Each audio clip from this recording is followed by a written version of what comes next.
So today we're going to do our tutorial, my tips and tricks to help you with the scouting and drafting portion of franchise. Obviously, SDS has completely revamped this portion of franchise, and it's pretty overwhelming. So if you've been playing franchise for a while or you're completely new to it, essentially what I want to do is give you the best chance of getting the best players in the draft and also just scouting as many players as possible. I can't guarantee that I'm going to get you a generational talent just because there isn't a generational talent in every single draft, but I at least want to give you the best opportunity to get the best players there. So with that being said, if this video is helpful, I appreciate it if you hit the like button down below. If you're new here, consider hitting subscribe, and of course in the comment section, if I didn't answer any questions or you still have some questions after this video, go ahead and drop them in the comment section. I'll try to answer it. All right, so we're gonna hop in with the Pirates just because they do have the #1 overall pick, and they will only have the #1 overall pick to start.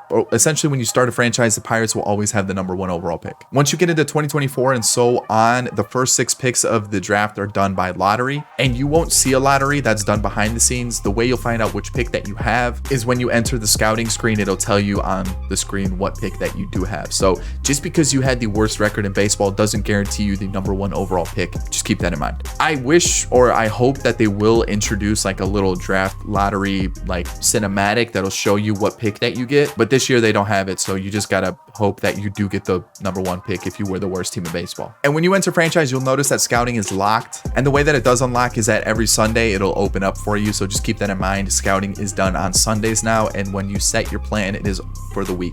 You can't change it after that. But I'll break that down in just a couple seconds. I want to get to a little bit, like just one thing that I really highly advise before you actually start scouting. So in the top right hand corner, the little menus, it's called acquisitions tab. Go to contracts, go to scouts, and you'll see that you have a remaining scouting budget. That budget is only for this menu right here, and you now have 3 scouts instead of 4, and they're not attached to a region like they have been in previous MLB The Shows. So you don't have to worry about them being attached to the West, East, Central, or International. They can scout wherever they want. On top of that, salaries have been reduced to be more realistic compared to like the $1 million ones that they had in the past. And just know that the scouts that I have on screen are not going to be the same scouts that you have. They're randomly generated every time that you start a new franchise save, and so is that remaining budget up top. That is going to be random every time you start a new save as well. So let's talk about this. So obviously there's 4 attributes: efficiency, discovery, and then the 2 positions of position player and pitcher. So the pitcher rating and the position player rating is how well they scout that specific part. So like if they're really high on pitchers, they scout pitchers really well, and if they're really high on position players, they scout position players really well.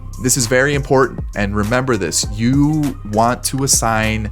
So like say you want to scout a specific prospect, make sure you assign a scout that is good at scouting that position. And I say this because I've done this and it's completely destroyed a draft that I've had. So what I've done is I've assigned a scout that was not good at pitchers, and I've assigned them to multiple pitchers in a draft. And because of that, my scouting report was completely wrong, and they told me they're like the #1 prospect in the class, the #4 prospect in the class, and I ended up drafting them, and they were not good. They were very bad. So make sure if you have a really good pitcher scout, assign them to only pitchers. If you have a really good position player scout, assign them to only position players. If you have one that's good at pitchers and position players, go ahead and assign them to whatever. But I had to point that out because I've messed up and assigned a really good pitcher scout to position player, and it ruined everything, and vice versa. So just keep that in mind. But yeah, that's what those 2 attributes mean. The higher it is, the better they scout that specific prospect. Efficiency is how quickly they scout, and discovery is how well they discover new players and how good of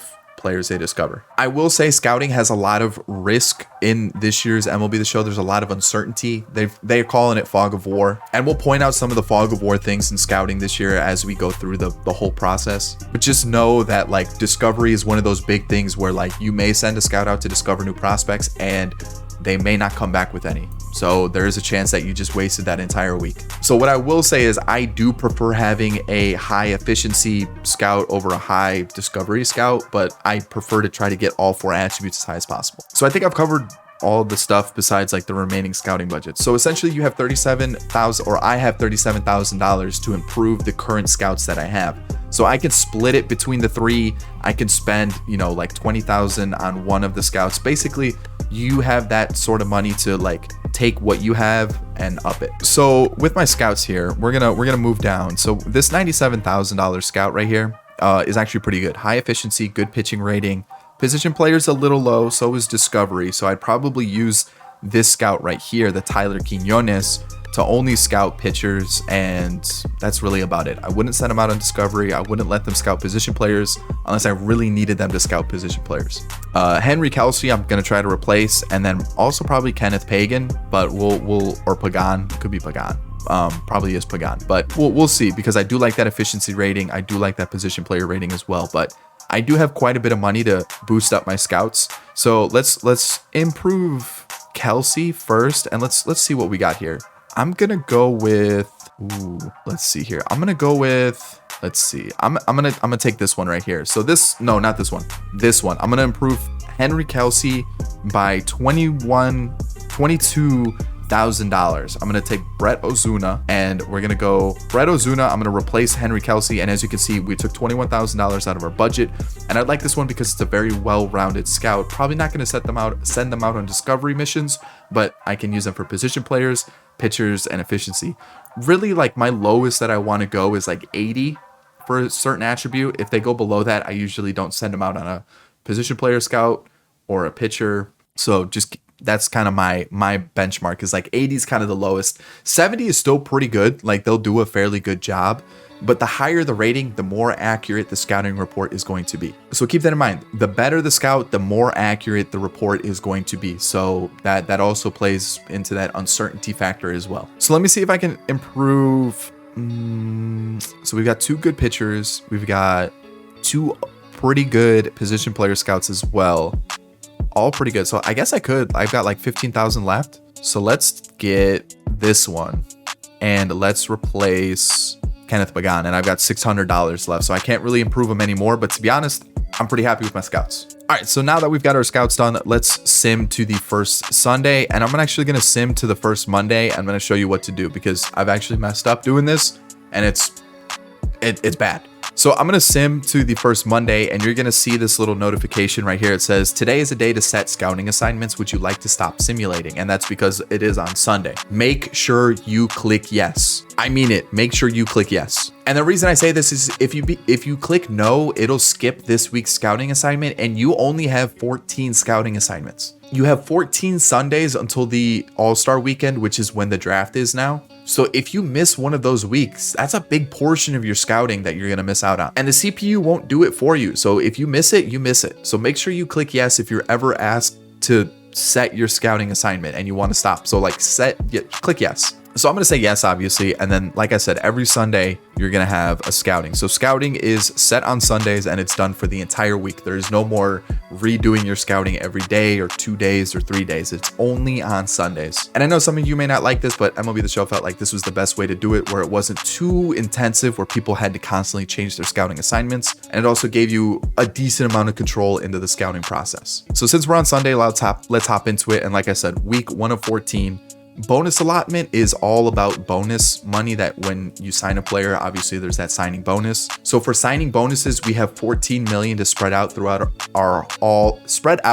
through all of our 6 draft picks, or if we only sign 4 of them, we can spread it out through those 4. But that 14 million, you don't get more. You got to use that this year. In the top right, you can advance to finalize your weekly scouting plan, but we haven't done that yet, so I'm not going to do that. Skip scouting and set to auto. If you just want to auto scout, you can. It's not that bad this year. It's not bad. It's just the CPU will focus on what your weakest positions are within your organization. On top of that, what they'll do is they'll take like 3 players for each round, and they'll scout those players. So you'll really only have like 3 to 5 players that you'll have for each round. So if those players get drafted, you're kind of screwed for that. So like, say you have like the 5th pick in the first round, they'll take like 3 to 5 players in that range and scout them. So if those players are gone, you're kind of screwed, and then you kind of have to guess. That's really the only downside to it that I've noticed, but otherwise it's not bad. They do an okay like scouting job, and they cover the whole draft. So there's that. But since we're not going to do that, there's that. Depth chart just gives you an idea of what your organization is going to look like for the future, so it can like kind of help you out plan what you're looking for. And then positional needs, you can set this just to kind of like keep a little note for yourself. So it says right there, increase player interest for players who match your selected positional needs. That's also another perk that you can use it for. So with the Pirates, I'm probably looking for pitching, second base and shortstop. We've got O'Neal Cruz, Tamar Johnson, Nick Gonzalez. I don't really think we need that. Third base, I feel like we need outfield, like a right fielder. Catcher, I feel like we're pretty good. First base, I would be interested in a first baseman as well. And we can only set 3, so I feel like those are the 3 that I'm gonna look for: starting pitching, first base, and a right fielder. So player interest is important because the higher the player interest, the higher chance of the player signing with you. So we'll talk about that once we go to the player card, but just know that if you set these positional needs, it will help out with that player interest as you go through that. So, and it also influences your recommended list, which is actually in the scouting portion. So once you're here, you have 3 priorities. This is actually really similar to the free agency in March to October that was implemented last year. So before I tell you what I do, let me just kind of go through like the scouting screens really quick, break down everything, and then I'll tell you what I do. Okay, so when you open up the scout priority number 1, you'll have your 3 scouts that you'll start to set assignments for: scout prospect, scout position, or discover new prospects. Scout prospect will open up the scout prospect screen, which is this, or you can go scout position, where you can go out to you can scout like an entire group of players, and then obviously you have to set the region. You can't just scout like all second basemen available. You have to set the region. We'll talk about that in a sec. And the discover new prospects is when you'll send a scout out to find a new prospect that isn't currently in the player pool. And this is very risky. Like sometimes you will have a scout that won't find a player, and sometimes you will have a scout that may find 4. So it's hit or miss with this one. So number 1 priority, we're back in here. Scout prospect, you'll get this screen right here where it says all of them. So you have all the players that are in the pool. You'll have 1 through 100, and then you'll have those that are non-ranked as well. If you hit R1, you'll have the recently scouted. That's the players that you scouted within the last week. Recommended draft prospects is all based on your positional needs that you've set. Top 100 MLB rank, this will be set in stone from the very first day that you start scouting. 1 through 100 will stay the same. They will not change. This is what they predict. And that's the little MLB logo with the draft rank. That is that. Your team rank is the Pirates logo draft rank. This will change depending on the scouting that you do. So say you scout Corey Hemphill and he's actually not as good as projected. So he may end up being like number 13, number 40. He could even be non-ranked. It really just depends on like the other players that you scout and also what he actually is once you scout him. And then L2, R2 lets you go through the different positions as well. So let me really quickly run you through the player card. So as you can see, there is a range for every single attribute, overall and potential.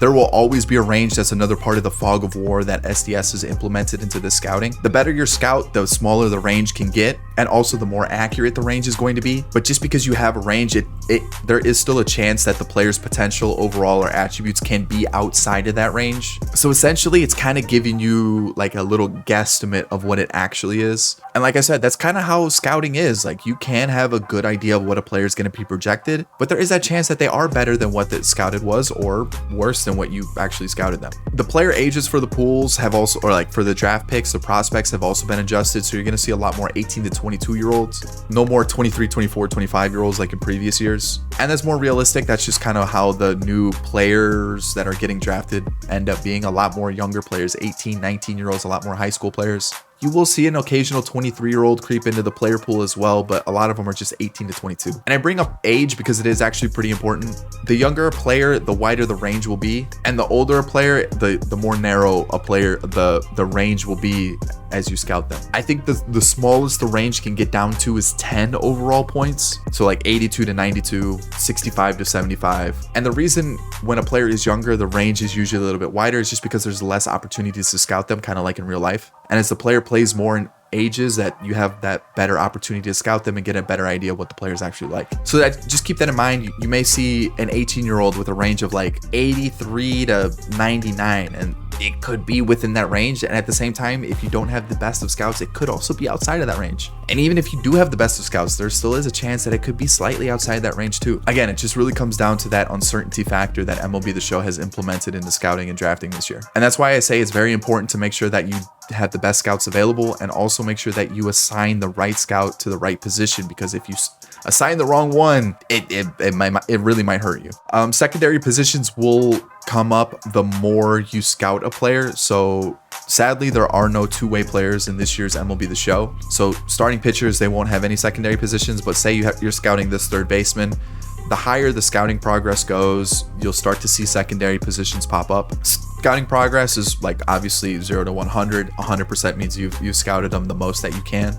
The attributes will be color coordinated for you. Obviously, red being the worst, light blue being the best. They changed it from the scale of 20 to 80, like people use it, like the prospects are ranked on real life, just because they felt like most people really didn't realize that 20 to 80 was the actual scale that they used for MLB rankings. So instead they went to 0 to 99 just because it was also a little bit easier to understand as well. So that's why the ratings are currently 0 to 99, and that's also what they base the attributes on in MLB The Show. Player interest in signing in the bottom left. So we've already talked about how if you have that specific positional need set, that it will boost up the interest a little bit more. You do want the player interest to be as high as possible, because like say you have 75%, there literally is a 75% chance that the player will sign with you. And at the same time, if it is lower, you do lower your chances of signing that player. The more you scout a player, the positional need, that will bump up that interest, and you just want to get it as high as possible. Bonus demand is how much you're gonna be kind of obligated to sign them when you give them that signing bonus.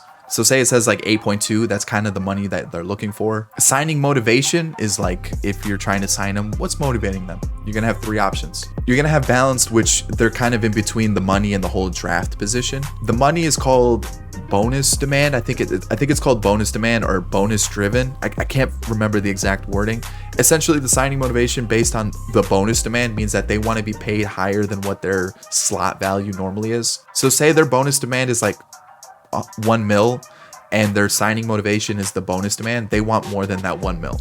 And then the third option is draft position. Essentially, they want to be drafted higher than what they're ranked or projected to be. So those just kind of all play into the player interest. And then the doctor exam is another one of those new things that kind of adds into that whole uncertainty. So the injury risk, we all know about that. The more you scout a player, you'll learn about that. You'll have low injury risk, average injury risk, or high injury risk. But the doctor exam shows up in June, and you're also going to have 3 options. You're going to have healthy, opted out, or injured.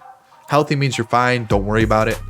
Opted out means there is a chance that you draft a player who is injured, but there also is a chance that they're healthy as well. And then obviously there is that injured possibility, or there is that third option, injured. So if a player is injured, there is a chance that it really impacts its potential and its overall, or just one of the two. And if it does impact one of those two or both of them, once you go end the draft and head towards the signing stuff, it'll give you a notification that says so-and-so's overall potential has been impacted by their injury. And their potential could get absolutely destroyed. Their overall could get absolutely destroyed, or both. So just know there is that risk of drafting an injured player that they may end up just being a complete bust because of that injury. So again, another one of those fog of war uncertainty things. So really, like, the whole attribute ranges and also like the injuries are kind of the big uncertainties within this draft. And then I'll really quickly show you. So +8 interest per week, +45 scouting per week. The scouting per week is based on the efficiency rating that your scout has. And then the interest per week is based on what priority you put them in. Also, the percentage per week is also based on like the player's age too. The younger the player is, it may take a little bit longer to scout them. And the older players, they will go up a little bit quicker as well. So since we have these two here, I can switch number 2 to number 1. I can change the prospect, go back into here and change it, or I can cancel the assignment. And I'm going to cancel both assignments here. And let's talk about another option, which is the discover new prospects. So normally we want to pick the best discovery. And what I'm going to do here is I'm going to go back to scout prospect, and then I'm going to see which position is kind of weaker. And it looks like left field's pretty weak.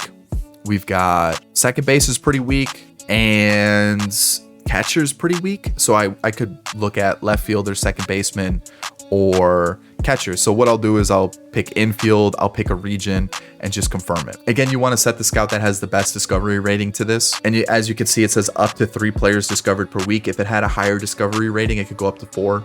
Or if a lower discovery rating, it could go up to 1. And this doesn't change based on what priority you put them in. So if it moves to priority number 2, it stays the same. And if it were to move to priority number 3, it would still stay at 3 players per week. But like I said, there is still that chance that there are 0 players discovered. So just keep that in mind. And then obviously you could just scout a specific player that you want to scout with the scout prospect option. So we'll just pick, this guy's good at scouting pitchers, so I'll let him scout a pitcher. But let me point out, this is the technique and the tip that I highly recommend. This is what I've been doing. So let me show you my method of scouting. So normally there's a lot of starting pitchers right off the rip in the top 100.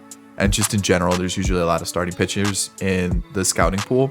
So what I do is I'll go to starting pitchers and I'll just look and see where they're born and try to find like where a majority of the players are born, or at least a good group of them. So we've got Germany, Indiana, Japan, Venezuela, California, Iowa, Arkansas, Maryland, California, Dominican Republic, Venezuela. I'm noticing a lot of international, and then also like central and east.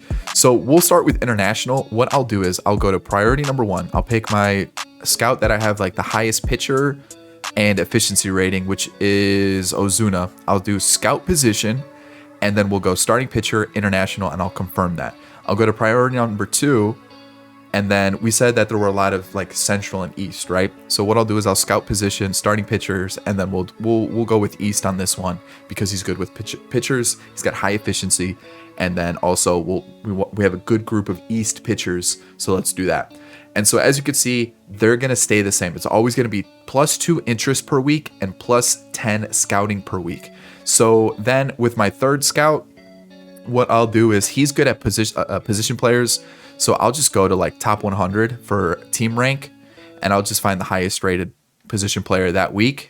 And then I will take him and I'll change him to priority number 1. So I get the highest interest per week. So then I'll finalize my weekly scouting plan, and I'll sim till the next week. And then we'll get to Sunday. Yes, I want to stop scouting because I want to stop to set my scouting plan so I don't miss it.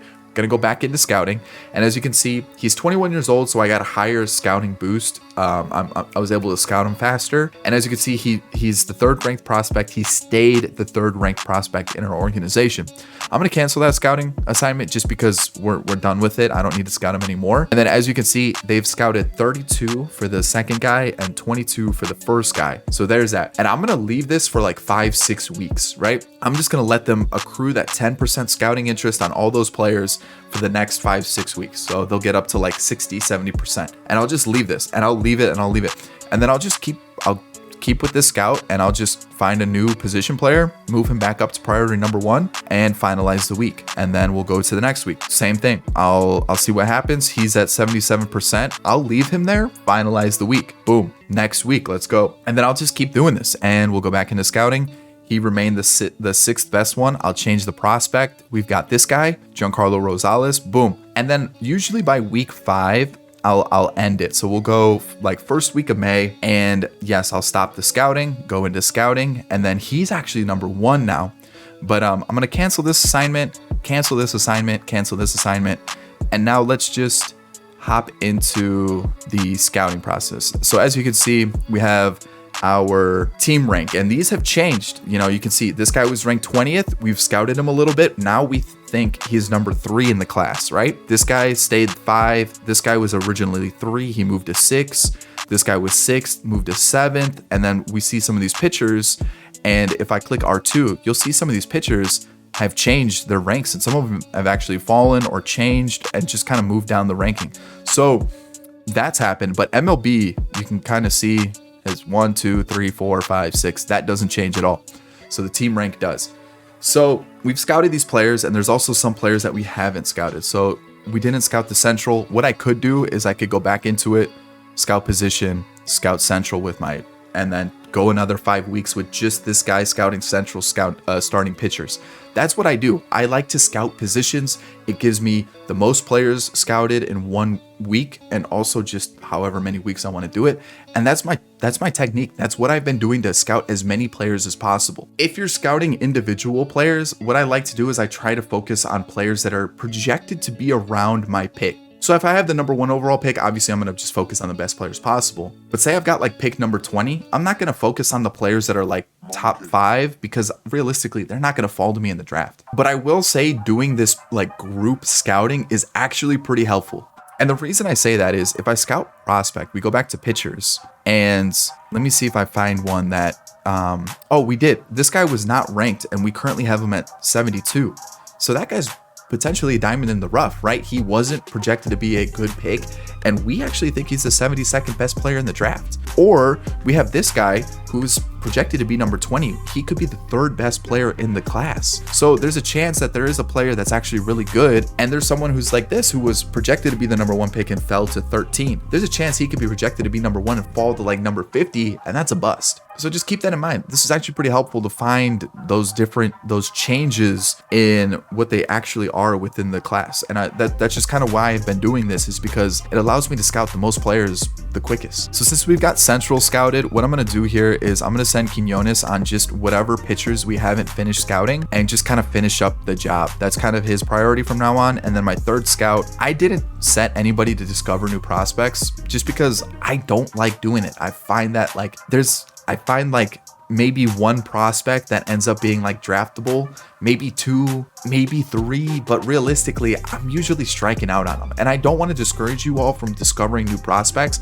I think I've found, like, out of the probably 50 plus drafts that I've done, I've found maybe like 4 picks that have actually been draftable that I've really enjoyed. And when I say draftable, I mean like top 50 prospects.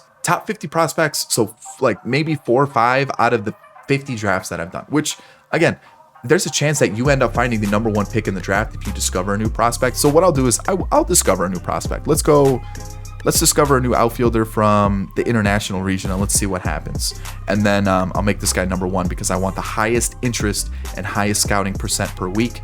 And as you can see, we're still up to 3 per week. So let's go a week into the future. Let's see if he discovers any new players. Let's see. What did we have here? They actually found 3 prospects. And this pitcher right here currently ranked number 1 in the class after being number 20. So there's this talk of generational talents that are within the draft. Generational talents are 18-year-olds that are over 70 overall with 99 potential. Keep that in mind. 99 potential is the big thing, and they also got to be super, super young. So that's generational talent. Really young player with 99 potential and a very high overall. I've seen some of you pull 80 overalls. I've seen some of you pull 75 overalls with 99 potential. Absolutely insane. I suck at drafting generational talents. I miss on them every single time. I don't know why.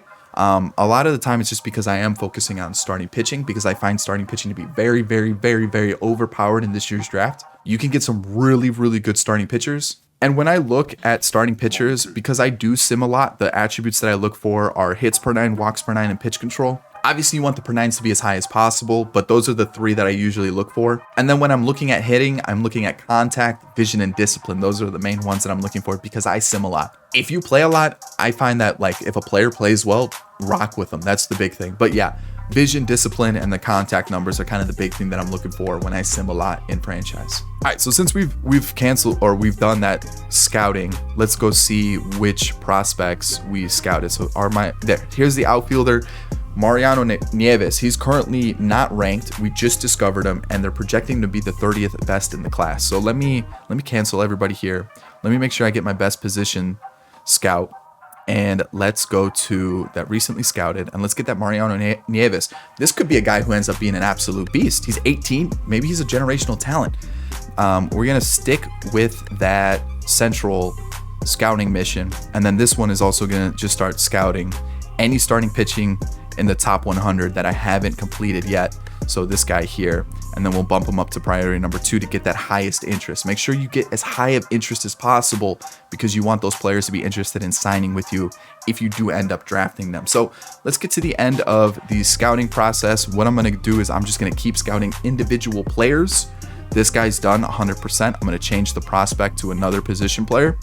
Ralph Villa stays there. Let's go with Leslie Byers. Yeah, let's scout them. I normally don't scout relievers just because I find that there's always a bunch of relievers in the draft, and I just don't like taking them high up in the draft. So yeah, that's kind of my process. Just scout a position like we've done, and then use your other scouts to either discover players or scout those individual players that you need to finish up scouting. That's about it. All right, so I'm going to finish out this scouting, and we're going to get to draft day, and we'll talk about that. So we're the day before the draft, and once you enter that day, like once you sim to that day, it's going to go, do you want to go to the draft or simulate it? Go to the draft, obviously.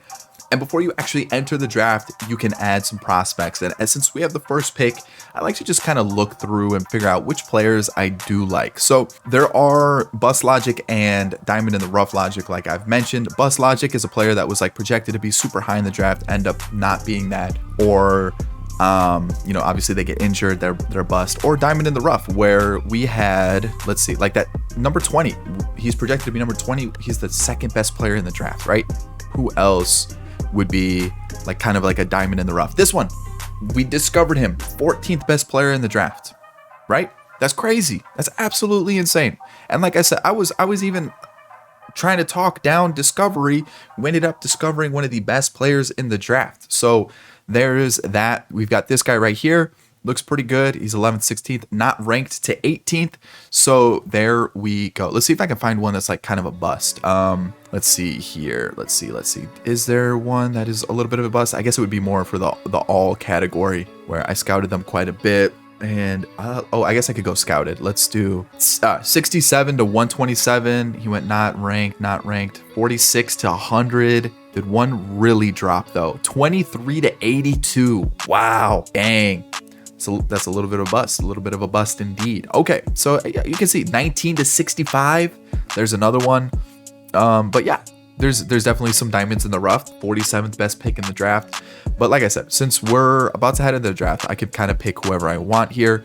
I'm just going to add them to my queue, which means that it's kind of like a short list. But if you've also played fantasy sports, if you add a player to the queue, when your next pick comes up, if you don't select the pick in time, it'll automatically select that.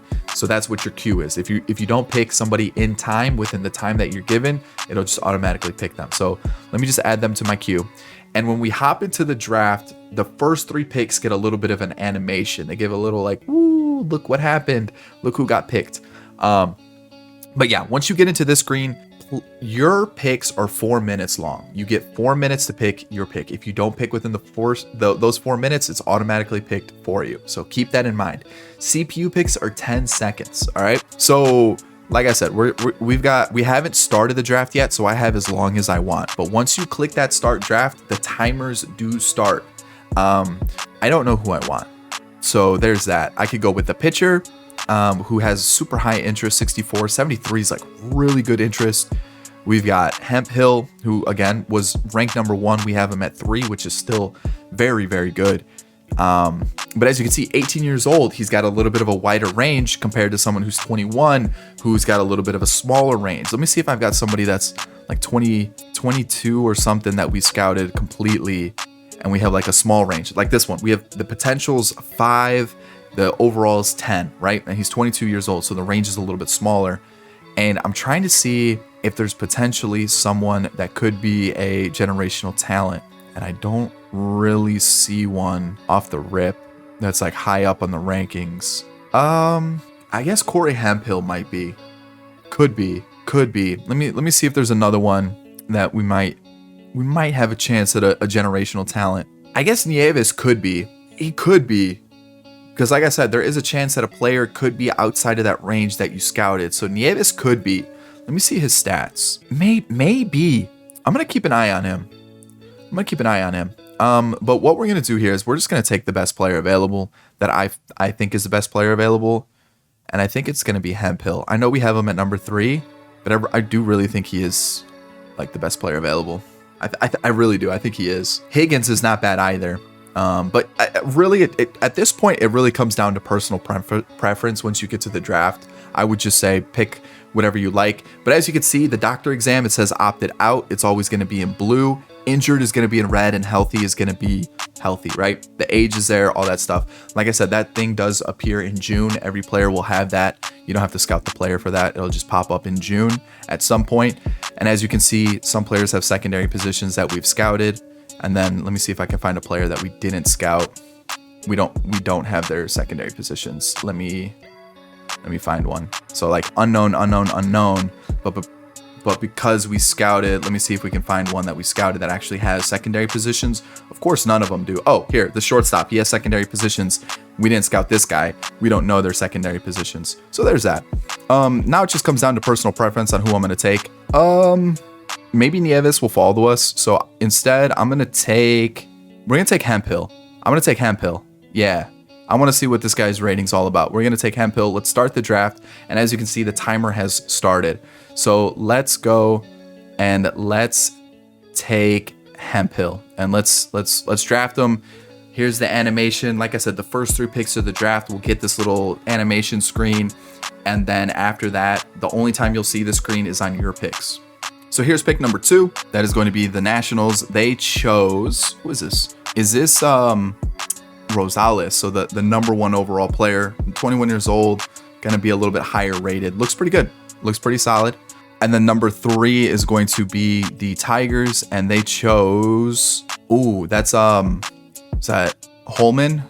So he was ranked number 12 or number 2. We had him at number 11, and he's currently injured.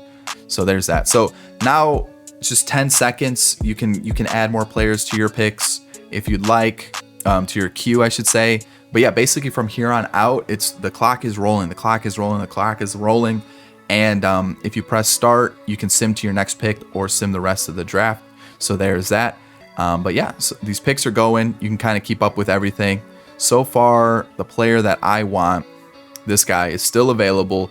I don't want to stick around and find out if he gets drafted or not. I'm just going to go to my next pick. He got drafted. Who took him? Who took him? Who took him? The Mets. The Mets took him. Okay, so since we're on the clock here, I'm just going to go through and just kind of pick the players that I want. You know, we've got this guy here. I'll take a shot on him. Why not? 18-year-old? Sure. There we go. So we get this screen here. Like I said, you'll get that screen for everyone. But I'm just going to go through the rest of the picks. Basically, whoever I have available. I don't think that was the player that was showing on my screen. He's still there, so I'm going to take him anyways. Actually, I'm going to take this guy because we have him fully scouted. Or mostly scouted. But like I said, I'm just going to fly through the rest of my picks and just kind of pick whoever I feel like. Like I said, once you get to the draft, it's personal preference. But when looking for players that are like really good, usually the older players will have that higher overall and potential as well. But usually their potential might be a little bit lower. If you're trying to guess about those generational talents, you're looking for 18-year-olds that have that high overall and that high potential. Essentially what I'm looking for that potential to be at least 95.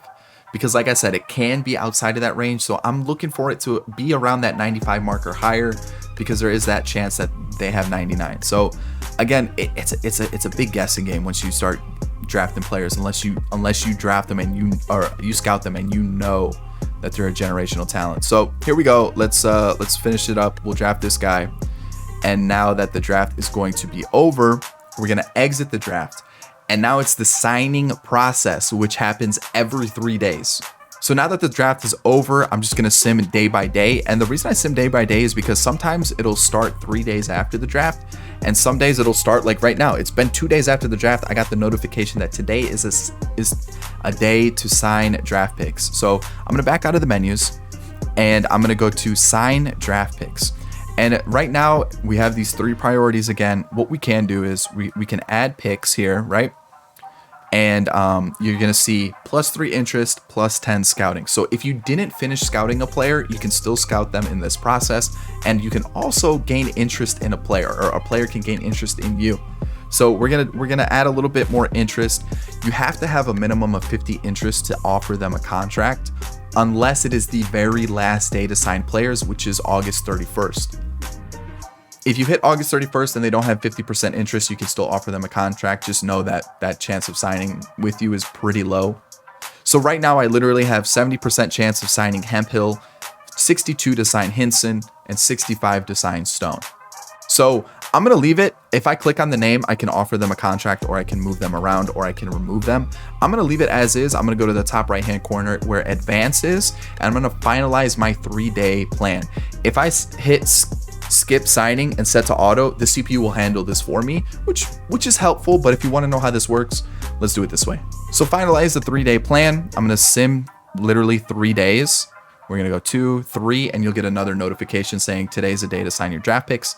You can go into it, and as you can see, the interest has gone up, and this player, Stone and Hinson, the scouting progress has also gone up. So we have 73% interest here. His signing motivation is bonus demand. So what we're going to do, I'm just going to take my chance, and I'm going to bump this up as high as I can. It actually doesn't change, but if you lower it, it'll lower his interest as well. So I'm going to bump it up, and let's see if we sign him. He declined. So you're going to say, I'm not interested in these terms. I need a few more days. You cannot offer multiple contracts in the same day to the same player. So I literally can't offer him another contract until 3 days pass. So he declined. And sometimes if they decline, their interest may drop a little bit too. So keep that in mind. So I took a chance there. It didn't work out. I'm going to not mess with it. And what I'm going to do is I'm actually just going to sim a few days. I'm going to skip this signing day. You know what? I'm going to skip the next one too. And I'm going to hop in after what was that? 9 days. And then now I'm going to hop into it. I've got 82%. That's so much better than what we had originally. I'm going to bump up my bonus demand a little bit more. Boom. And he's signed. So now we've got Hinson up to 70, Stone up to 69. And these guys haven't been accruing any interest or anything while they sit here, but they already had high interest. So I'm not going to stress about it too much. And as you can see, bonus demand, draft position is a big one here. That's probably why they have such high interest. And we had one of our positional needs being starting pitcher. So we already got a little bit higher of a boost on that interest, and then bonus demand here. So let's go with our third pick. We'll add him to the board. What's his draft position? Okay. I'll take a chance on signing this person. I'll bump it up a little bit. Actually, I'll leave it as is. Okay, so they signed with us, which is awesome. Bonus demand for this person. Let's bump it up. And as you can see, this is flying up. So 82%, I feel pretty comfortable with that. I'm going to offer them a contract. And then if a player has like 75 plus, I usually just attempt to offer them a contract anyways. This guy's got 87. I'm gonna throw him a contract. This person's got 86. I'm gonna throw them a contract. Maybe bump it up a little bit more. Boom, there's that. Tejada, 77%. Let's take a chance. They decided to sign. And now this guy's got 69%. That's not too nice right now. Let's sim. We've got 9 days until the signing day. Let's move forward. This is the last guy I have. I'm just gonna sim all the way up until the second to last signing day, because if he doesn't sign on this day, I still get one more chance to sign them. So boom, sign draft picks. He's up to 81%. We'll offer him a little bit more money, and he does sign. So say he doesn't sign, you still get one more chance to sign. So we're gonna sim. We're gonna get the trade deadline. I don't care about the trade deadline. This is a draft video. Decline. Today is the deadline to sign draft picks, okay? You literally have this last day to sign your picks. Did I say August 31st? I meant August 1st. I was thinking more July 31st. August 1st is the deadline to sign players. So we don't have any players, but say we had a player that hadn't signed yet. If they do not sign and they decline, they will hit free agency this year. So when you go into free agency in the offseason, they will be in the free agency pool. Same thing with other players that were drafted. If a team doesn't sign them, you may find them in the free agency pool. One thing that I forgot to mention at the beginning is if a player was in the prospect pool and they were not drafted, there is a chance that you may see that name pop up in next year's draft or the year after. So SDS has implemented a thing where if a player doesn't get drafted at all by a single team, that they may pop up in another draft in the future. They don't have like a notification or anything for that. You kind of just have to remember the name. But I thought that was a pretty cool thing to see, that a player may not get drafted and can appear like a year or two later. But for those players that were drafted and don't get signed, say you run out of money or they just decline your offer, they will end up in the free agency pool. But since we don't have any more players to sign, I'm going to finalize the 3-day plan. And a lot of you have been asking me where this whole potential screen is that I show on every rebuild. Just sim to the next day. Once you sim to the next day, it'll be here at the bottom, view draft picks, and you can literally see every single. That's a generational talent right there. Boom. So we got a generational talent in the video. Look at that. All right, perfect. So yeah, you can R2 and L2 will switch between the teams, but there it is. Look at that. And that is why I group scout by position. So I can scout as many players possible with the best efficiency and get the most interest. And look at that. Generational talent, Corey Hemphill. There we are. And the reason I drafted him, one, his overall range was very high. It was like up into the high 70s. And then on top of that, his potential rating was also very high, up into the high to mid 90s. And because he is an 18-year-old, I knew that that range was still going to have a little bit of flexibility. That's usually what happens with 18 and 19-year-olds in the draft. So I just took a shot. I felt like this was the guy that had that potential to be generational, and that's why I took him. And this is actually the first generational pitcher that I've ever seen in one of my rebuilds. There we go. And like I said, look at the scouted potential, 82 to 97, 99 potential. Like I said, there is still that chance that they will be outside of that range. The next guy that we drafted was a 55 overall with 90 potential, Max Stone, 91 potential, 86 potential, 79, 77, and 74. I'm very happy with all those picks. I think we did very well from top to bottom. We can look around the league, see if there's some other ones that we may have passed on. John Trout looks pretty good, 83 potential though. And what was he? 21. What I've noticed with some of the older players are there still is a chance that they have high 90s potential, but some of them, just because they're a little bit older, their ceiling isn't as high, so that I've noticed that they'll have higher overalls, but their potential may be a little bit lower. So you're getting closer to an MLB ready player, but they just don't have that higher ceiling. But at the same time, there's a 23-year-old closer who has 92 potential. So there still is that chance that you can have a high potential older player. But as we move through the rest of them, that's kind of it. You know, if I missed anything and you guys still have a couple questions, that's a really good pick on the third round, a 68 rated catcher, that 99 potential. He's 22 years old. But like I said, if I missed anything that you guys still need some help with, let me know in the comment section down below. If this video was helpful, hit the like button. Also drop a comment if it was helpful. Tweet me any of your picks if you guys have a draft class. You guys have been tweeting me so many of your draft classes. You guys have been doing amazing. I don't even know if you actually need me. You guys have been getting so many generational talents. But like I said, if you guys, oh, this was the guy, 77 potential. This was the third overall pick. We had him at like what, 12 or 21 or something crazy where we didn't even rank him highly. Look at that. There it is. But yeah, you can tweet me your drafts. If this was helpful, hit the like button. Consider hitting subscribe. And again, if you have any questions, put them in the comment section. I'll try to help you out as best I can. But yeah, there it is. Generational player drafted in the drafting video. And this was the guy that we looked at. 87 potential, so he actually fell within the range, but 74 overall, very, very good player. And this is also a player that we discovered in the video as well. So there it is, 94 potential, 75 overall, 21-year-old Giancarlo Rosales. What was he, number two? Number two. So again, there it is. That is the scouting and draft pick tutorial tips and tricks video for you all. I hope you enjoyed it. If you did, thumbs up down below. I've already give you the whole spiel and plug. That's about it. I'll catch you in the next one. Peace.